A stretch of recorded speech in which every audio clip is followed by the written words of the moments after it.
Berjumpa lagi bersama dengan Miss Elsinta. Apa kabar anak-anak hebat semuanya? Miss Sinta percaya kalian semua dalam keadaan sehat dan penuh dengan semangat. Anak-anak hebat, hari ini Miss Sinta akan ajarkan kalian kembali di mata pelajaran tematik. Kita akan belajar di tematik 5F dengan tema panas dan perpindahannya.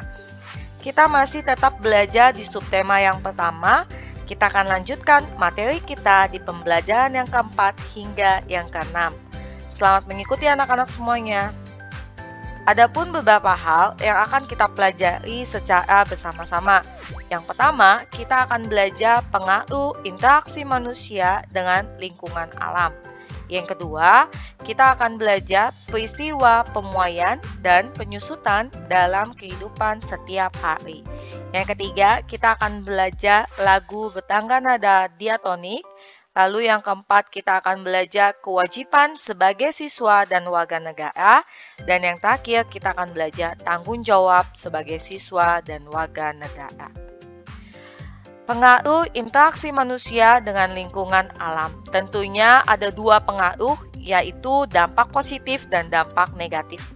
Dampak positif interaksi manusia dengan alam adalah manusia mendapatkan sumber dalam pemenuhan sandang, pangan, dan papan. Alam dijadikan tempat percontohan penelitian bagi manusia. Manusia bisa mendapatkan berbagai sumber obat-obatan yang berasal dari alam. Percepatan dalam penurunan hujan dibantu oleh teknologi manusia dan keaslian alam tetap terjaga. Adapun dampak negatif interaksi manusia dengan alam adalah yang pertama, rusaknya lingkungan alam. Lalu adanya berbagai bencana seperti longsor, kebakaran, banjir, kekeringan, matinya hewan-hewan di sekitar lingkungan manusia, pencemaran air, pencemaran udara, pencemaran tanah, berkurangnya sumber-sumber pangan manusia akibat perubahan fungsi alam, dan perubahan fungsi alam yang semula sebagai sumber paru-paru dunia berubah menjadi gedung perkantoran. Lalu yang berikutnya, kita akan belajar peristiwa pemuaian dan penyusutan. Anak-anak hebat, ada perbedaan antara pemuaian dan penyusutan. Pemuaian adalah bertambahnya ukuran suatu benda akibat dari kenaikan suhu. Sedangkan penyusutan adalah berkurangnya ukuran suatu benda akibat dari penurunan suhu.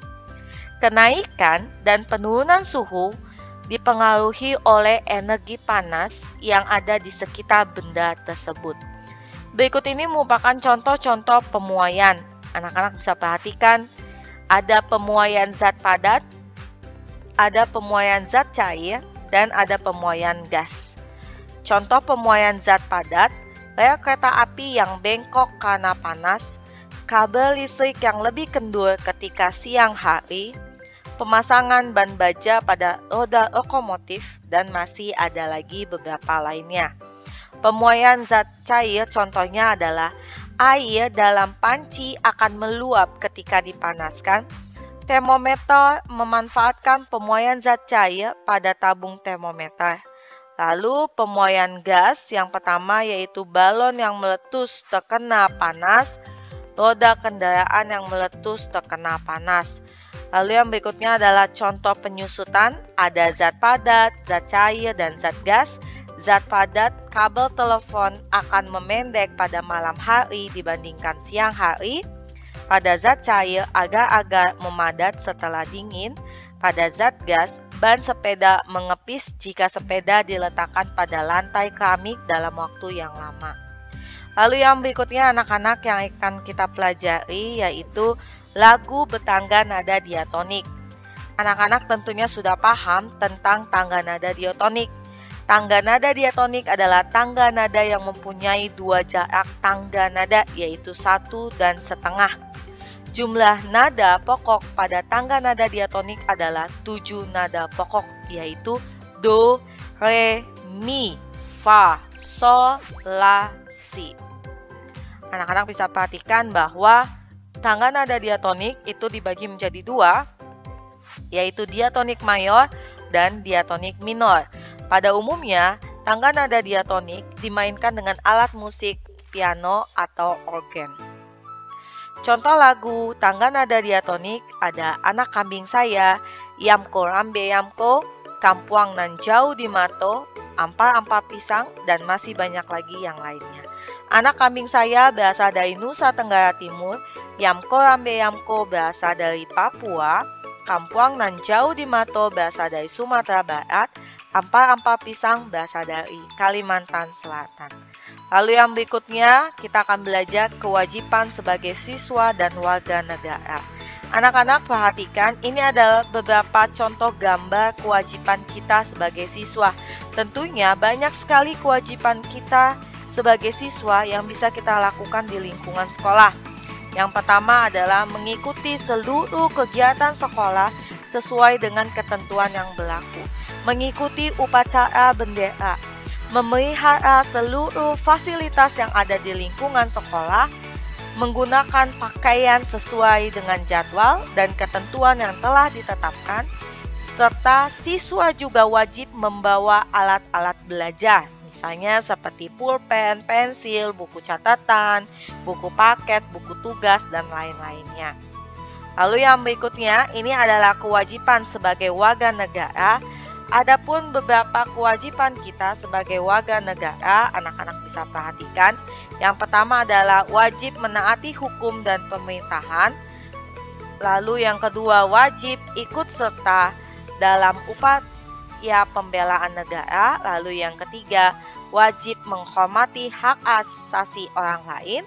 Yang keempat, wajib ikut serta dalam usaha pertahanan dan keamanan negara. Lalu yang berikutnya adalah tanggung jawab sebagai siswa dan warga negara. Anak-anak, berikut ini merupakan contoh tanggung jawab kita sebagai siswa. Yang pertama, kita bertanggung jawab untuk memahami tugas dan kewajiban di sekolah. Yang kedua, kita bertanggung jawab disiplin dalam melaksanakan tugas. Yang ketiga, kita bertanggung jawab menghormati hak orang lain. Dan yang keempat, kita bertanggung jawab mendahulukan kepentingan bersama di atas kepentingan sendiri. Lalu yang berikutnya, ini merupakan contoh tanggung jawab sebagai warga negara.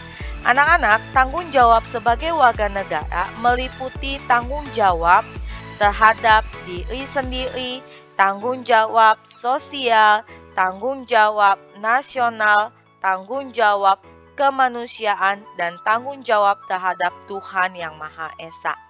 Tanggung jawab kita terhadap diri kita sendiri, misalnya makan, minum, mandi, berpakaian. Tanggung jawab terhadap keluarga, kepada semua anggota keluarga, sanak saudara, dan kepada lingkungan masyarakat. Tanggung jawab dalam menjalankan kewajiban, mematuhi peraturan dan perundang-undangan yang berlaku. Lalu kita juga bertanggung jawab untuk mewujudkan perdamaian dunia. Kita juga bertanggung jawab kepada Tuhan Yang Maha Esa, yaitu dengan menjalankan ajaran agama yang dianut sesuai dengan kepercayaannya masing-masing. Demikian materi yang Miss Sinta dapat sampaikan hari ini. Semoga bermanfaat untuk anak-anak semuanya. Sampai jumpa lagi, bye-bye!